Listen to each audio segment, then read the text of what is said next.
You're such an asshole. Banging out the work at Cappy Land. Doing the best I can, cause that I can. Okay, get refilled on the coffee. Hello, Captain. Here's an asshole consulting question. I am age 40 and I've worked at the same job for the last 10 years. I've been in the IT field for the last 20 years. My job has decent work-life balance, meaning that my work week is usually 40 or just 40 hours. My coworkers in the department are respectful towards me, and there's not a lot of whole bullshit to deal with most of the time. However, it sometimes does get hectic. I'm in a on-call position. I'm paid at least 15 below the market.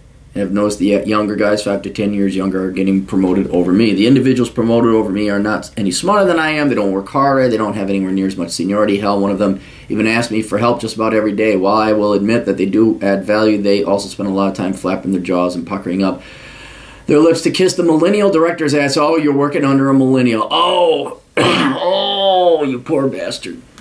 I mean, there can be kick-ass millennials, but let's just be real. The director is a guy who's 31 and has never worked in the field. Meanwhile, I have 20 years experience. While I'm seeing as an informal leader, I have no formal leadership role. Anyway, I seem to have a decent job security in my current role, at least I have so far, as the company is stable and there is nobody else in the group that has the technical skills that I have. Only one person comes close who was promoted over me. Management pretty much leaves me alone for the most part, since I don't have any idea how much to evaluate. Since they don't have any idea how to evaluate much of the work that I do, and I don't get micromanaged. With that being said, I pretty much see the writing on the wall that there's no growth, advancement, or upward mobility for me. There's a big push to push minorities, women to management. Oh God, sinking ship. I'm not in either of those categories, so that is another mark against me. My first question is this: is being denied promotions a good enough reason to move on? Or would you say that a promotion is overrated? I was not even looking to be promoted or management, but a senior level role would have made sense. I was not even promoted to senior level. How would you handle this? It depends on your career. If you're putting forth the effort and you want to be promoted, and you have all rights and purposes to be promoted, and you get denied, yes, that's a reason to move on. But if you don't, if you're just happy in your little cubby hole making your money and you don't want, hey, a lot of people don't. I remember this is many years ago, and it's not IT, but I was working security, and they wanted to promote me and a couple other guys. Most of us didn't take it because we're like, what? Now we got to do paperwork? It's like, screw that for an extra, I don't know, $1 an hour. Sometimes, so if you're just happy with it, if you're happy with your job and they leave you alone, those are some great benefits. You're not micromanaged. They leave you the fuck alone. That is not the worst thing. You just go there and you make your money. So it's really what you want. But what makes me kind of vote more on the side of get the fuck out of there is you have a nepotist or crony, the director who's a millennial, or their boss, your boss.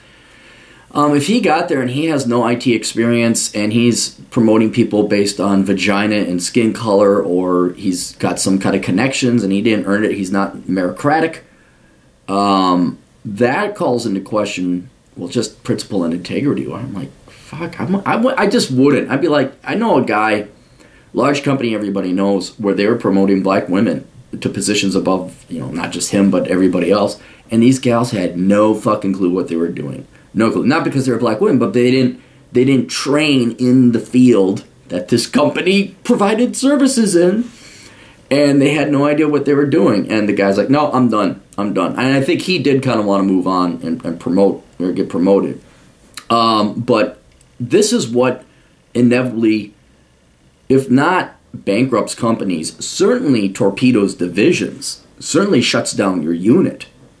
So if they're going to start being racist and sexist, and that's what it is, they're looking at sex and race as variables and qualifiers to be promoted.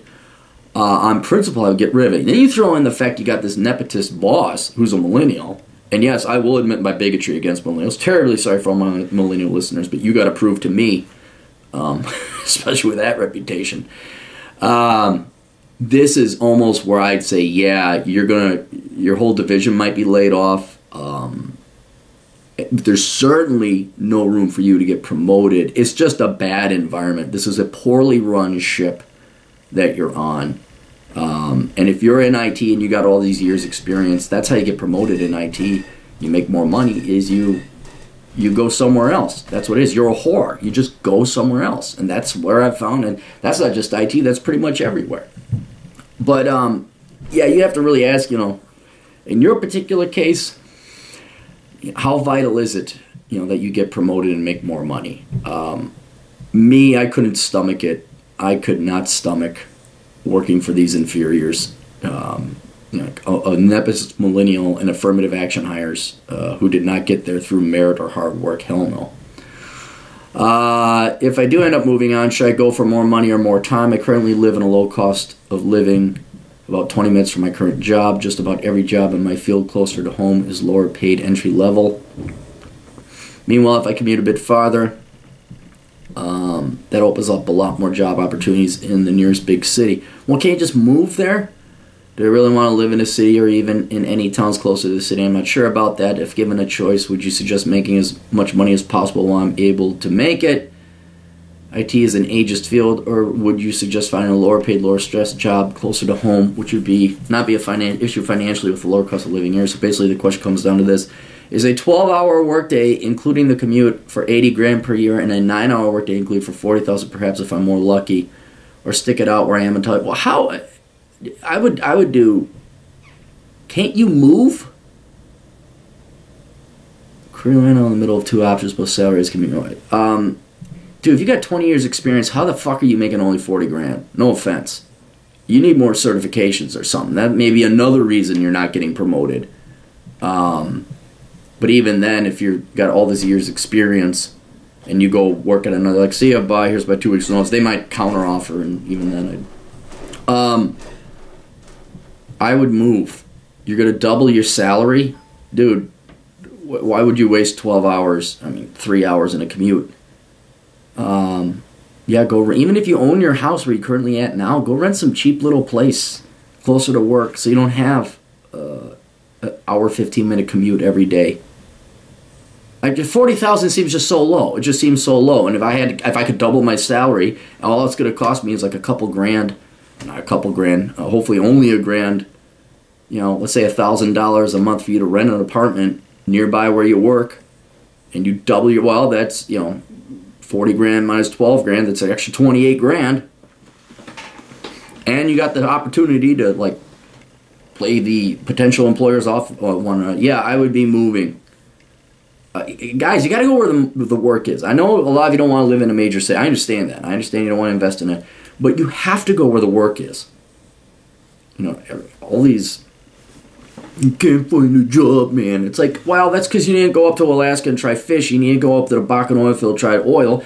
You didn't go out to freaking Colorado and do gas, and you're not going to go out to Nevada or wherever, Texas, for a housing boom. Well, what do you want? You want all the jobs that come to Ohio? You're not in Ohio, but I wonder at times, like, you got to go to where the work is. So yeah, I would definitely, if you could get $80,000, if you could double your salary and only spend $1,000 a month on rent, you should be able to spend something even cheaper if you find a studio. That's what I would do. But yeah, when it comes to the general principle of lower pay, lower stress, up to you, man. It's up to you personally. Depends on your personality and your personal finances. Me, I'd take lower stress because I don't have kids, I don't have debt. That's one of the best benefits of being a minimalist and living a debt-free life is I don't have to tolerate bullshit. But if I had 20 years experience, it's a math problem to me, basically. Yeah, for $12,000, go make an extra 28. All right, that's it. You guys got questions? Captain's got answers. ASLconsulting.com. I'll see you guys later. Toodles.